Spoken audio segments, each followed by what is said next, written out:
معراج کی بات کرنے کا تو اب وقت آیا ہے، اس لیے کہ معراج کا سارا واقعہ تو مسجد اقصیٰ کے گرد گھومتا ہے۔ سبحان الذی اسریٰ بعبدہ لیلا من المسجد الحرام الی المسجد الاقصیٰ۔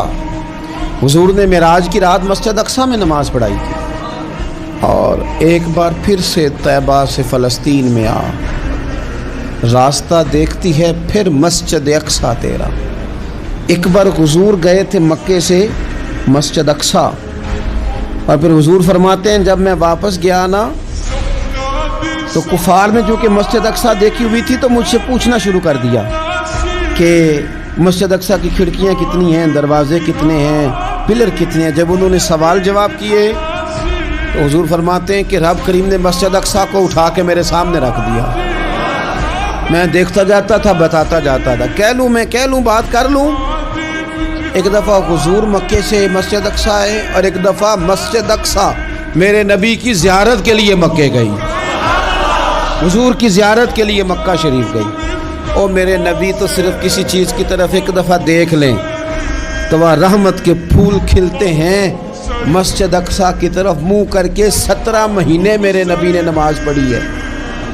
مسلمانوں پتہ ہی کوئی نہیں، ہماری خبریں ہی اور ہیں، ہمارا درد ہی اور ہے، ہمیں پتہ ہی نہیں بم کہاں برس رہے ہیں، ہمیں یہ خبر ہی نہیں۔ اور میں اس دور میں تقریریں کر رہا ہوں جہاں سوتوں کو جگانا نہیں پڑتا، جاگتوں کو جگانا پڑتا ہے۔ سیانے لوگوں کو سمجھانا ہمارے ذمہ لگ گیا، کیا کرے؟ اس قوم کو سکھانا پڑتا ہے جسے پتہ سارا ہے، لیکن جان بوجھ کے آنکھیں ہماری بند ہیں۔ یہ مولوی کو بات کرتا تو لوگ کہتے دیکھو مولوی گالی دیتا ہے، لیکن اگر قائد اعظم محمد علی جناح کہے کہ اسرائیل امریکہ کی ناجائز اولاد ہے تو پھر تو تمہیں ہضم کر لینا چاہیے نا، پھر تو لیبرل کو بھی ہضم ہونا چاہیے نا کہ قائد اعظم نے کہا ہے، اور اس ناجائز بچے کو تم نے اتنی طاقتیں دے دی کہ وہ مسلمانوں کے قبلہ اول میں نماز پڑھنے والوں کو بھی نہ بخشے۔ کہاں گئی تمہاری وہ انسانی حقوق کی بڑی بڑی تنظیمیں، کدھر گئی؟ اور میرا پاکستانی میڈیا سے بھی سوال ہے، چند دن پہلے سیالکوٹ میں ایک واقعہ ہوا، ناانصافی ہو گئی جی، ناانصافی ہو گئی جی ایک بی بی کے ساتھ۔ ہر بندے نے شور مچایا، بڑے بڑے طوفان اٹھتے ہیں، کیوں ہوا جی کیوں ہوا؟ مسجد اقصیٰ کی توہین ہو گئی تو پھر طوفان کیوں نہیں اٹھا؟ ٹاک شو کیوں نہیں ہوئے؟ بحثیں کیوں نہیں ہوئی؟ میں اس موم بتی مافیا کا کیا کروں؟ ان لبرل لوگوں کا کیا کروں؟ ان کے سپورٹروں ووٹروں کا کیا کروں؟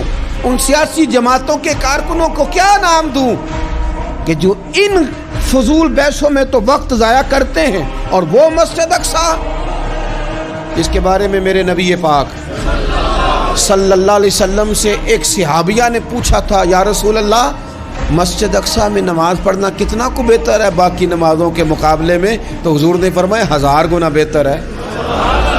بی بی عرض کرنے لگی سونیا میں جا تو نہیں سکتی، دل بڑا کرتا ہے۔ تو حضور نے فرمایا جا نہیں سکتی تو وہاں تیل ہی بھجوا دے، جس میں حاضری لگوانے کی حضور بات کریں جس مسجد میں۔ اور نبی پاک علیہ السلام نے فرمایا خاص کر کے سفر کرنا ہوا تو 3 مسجدوں کے لیے کرنا، ایک مسجد حرام بیت اللہ کے لیے، ایک مسجد نبوی کے لیے، اور تیسرا مسجد اقصیٰ کے لیے۔